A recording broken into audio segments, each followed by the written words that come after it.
And our busy week in Indy continues. We're excited to welcome in Marc Ross from NFL Network. And Mark, as we heard just a few minutes ago, we got the bench going. We hear lock it out, lock it out, lock it out. And it feels like we're back a little bit, doesn't it? Yeah, I mean, when you get guys yelling, Yep. it's always back. Yeah, I think a year ago or two, whatever it was, I can't even keep track What is time, anymore. right? Yeah, but all teams love this, even though they got it done with the protocols and all that stuff. I think this is really the natural, organic way the teams love to do it and operate in the players and the juice and the energy that takes place. So hopefully this will be the norm again. I know, I'm with you. And we hear so much about everything that happens during this week, but at the end of the day, it's an information gathering, 72, 96, whatever it is, hours. So for us here in Las Vegas, well, not here in Las Vegas, but based in Las Vegas with a new head coach and a new GM, Dave Ziegler and Josh McDaniels, how important is this week for those guys in particular? Well, it's good they know each other and familiar with each other, so they kind of have the same principles and the same philosophy on things. So it's not as if they're jumping in where you got a coach coming from one place and a GM from another, different way of doing it. Where here you get together, you're trying to work that out in real time. For them, it's just okay. Let's just a continuation of stuff we know and stuff that we've done, just with a different logo on the helmet, different colors. So I think that kind of gives teams like that an advantage. You always want that continuity with your head coach, your GM, with your scouting staff, with your coaches all together. And so I think for them, this is really just, all right, we're just doing what we do, but for our new team. We heard from Dave Ziegler yesterday, and someone asked him, I thought, a really good question. They said, hey, does your lens change coming in as a GM for the first time? Obviously, you've come to the Combine however many times. And he goes, yeah, it has changed slightly in the sense that now I'm looking at the bigger picture, right? I'm not focused on 10, 12, 14 guys' positions of need. He goes, I'm looking at the needs of the organization. And I thought that was an interesting way for Dave to kind of phrase it. But when you come into a new situation, and granted this Raiders situation is a little different, a team that went to the playoffs a year ago, it's got to be exciting for Dave and Josh to come in here and say, okay, this is a team, we got some good bones, we have a good foundation, but now over the next 2-3 months, we can really kind of put our imprint on what we want to do with this group.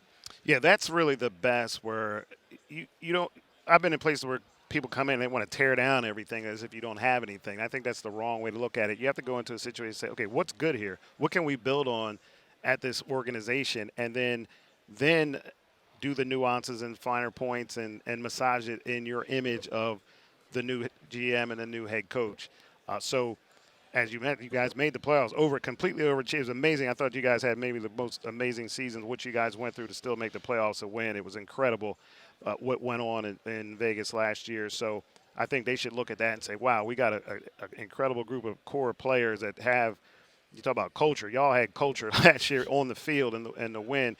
Build on that because you had the success and being a play away from even winning a game. So you have a foundation there to grow and build off of, and get some stability, get the continuity, and I think you could even flourish. And obviously, no team is perfect, right? Every team that didn't win the Super Bowl is like, hey, we need to get better, we need to improve, we need to kind of fill out our roster. But when you look at this draft class this year, and we've heard from a lot of people say, hey, if you want an edge rusher, this is your year. There's a lot of talented wide receivers in this group if you need someone out wide. When you look at the group in totality, what kind of positions do really intrigue you about this group?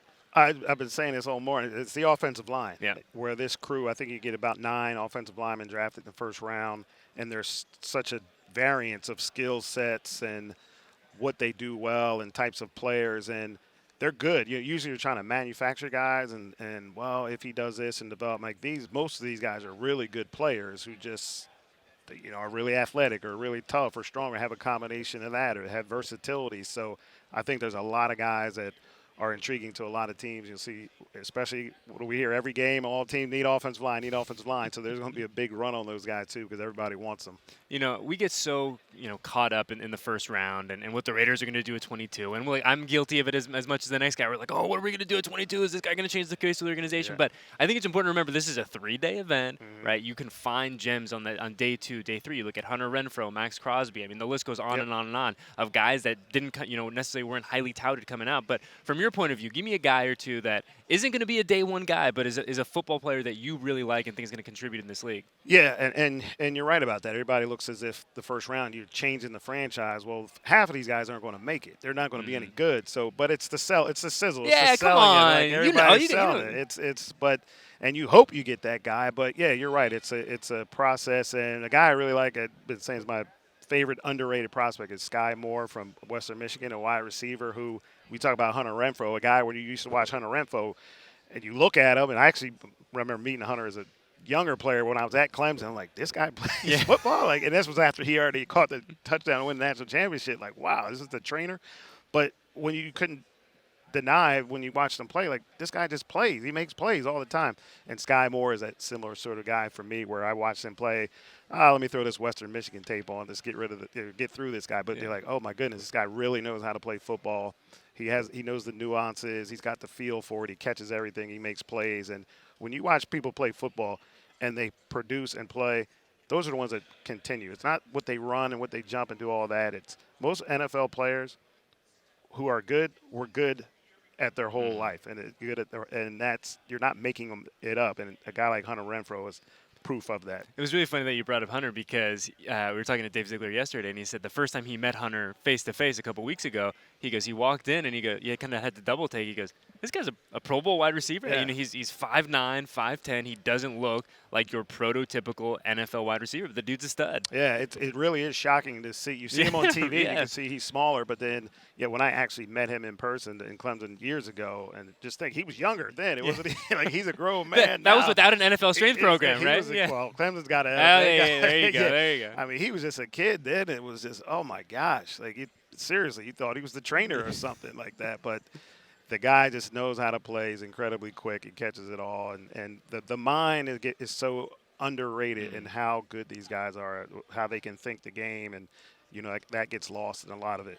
You know, you bring up like that football intelligence, and it's something that Dave and Josh both brought up when we were talking to them the other day. And it's like, how do you can you see that on film, or is that something that you need to have those interviews here? You need to have that time, that face-to-face time to kind of understand. You can pretty much, well, not everyone can, but the good evaluators can see a guy that no matter what the position, just you can tell they know what they're doing. You can tell they have the feel. You can tell that they can control the game. Okay, now you've got supreme skills or talent, whatever your quickness, speed is, it's strength. Okay, that adds to it to be a great player, but. Yeah, good evaluators can just kind of see those guys who can see it and react and do things with their mind before their bodies do it. Yeah. Marc, we appreciate you hanging out with us. I know it's a busy week here at the Combine. It feels like things are just heating up. So where can people see you on TV? I know that you guys are everywhere here in Indy. I'll be on today, I think. Yeah. NFL Now today, 1 to 3. I'll be timing in the 40s, doing all kinds of stuff, man. So it'll be fun. Well, hey, Marc, I appreciate it. Like I said, it feels good to be back here in Indy after a year away. It feels good to be kind of returning to normalcy with football. And it's a lot of fun hanging out with you, and we appreciate you, man. Sure, my pleasure.